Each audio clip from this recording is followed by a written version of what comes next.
Bonjour et bienvenue pour ce nouveau Labo Zoologie. Alors aujourd'hui on va aller dans le petit, très petit. Aujourd'hui on va parler des gnomes. Alors les gnomes, créatures de la terre, ils sont très souvent confondus avec les nains.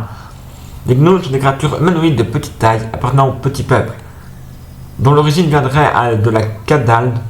Avant de venir en Europe, ils sont associés à l'élément de la terre car ils sont souvent esprits élémentaires et vivent sous les surfaces du sol, comme les troglodytes.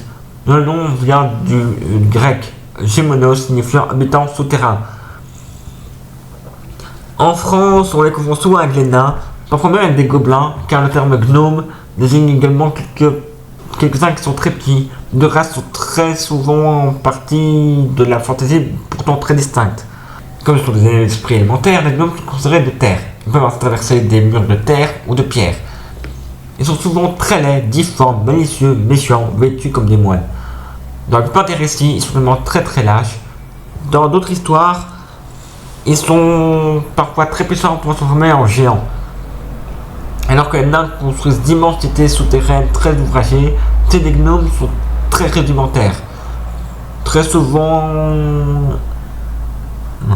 Pourtant, ils sont très travailleurs, astucieux et très inventifs.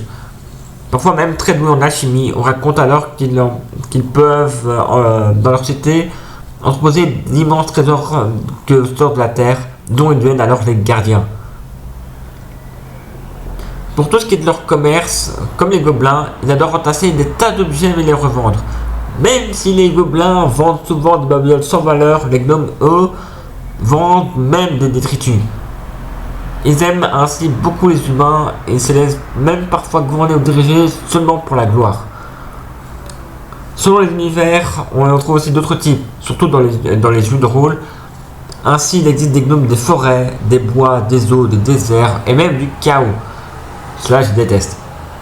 Chaque joueur possède des caractéristiques liées à son milieu, dont il s'adapte plus. On peut considérer des traits principalement selon les races. On en trouve dans la littérature avec la trilogie des elfes, le monde de Narnia, Harry Potter, dans le jeu de rôle pour citer quelques-uns, seulement Donjons Dragons, Pathfinder. On en trouve aussi dans la mythologie nordique, parce que oui, dans la mythologie nordique, j'en ai déjà parlé, avec un certain anneau, je parle bien sûr de l'anneau maudit. Parce que pendant que Fafnir, le dragon, se faisait buter par le héros sans peur, Siegfried, le fils du roi qui s'était fait détrousser de son anneau de pouvoir par l'outil, attendait son heure pour récupérer l'anneau. Oui, je vais expédier vers un autre épisode. Sur ce, c'est la fin de ce labo, à très vite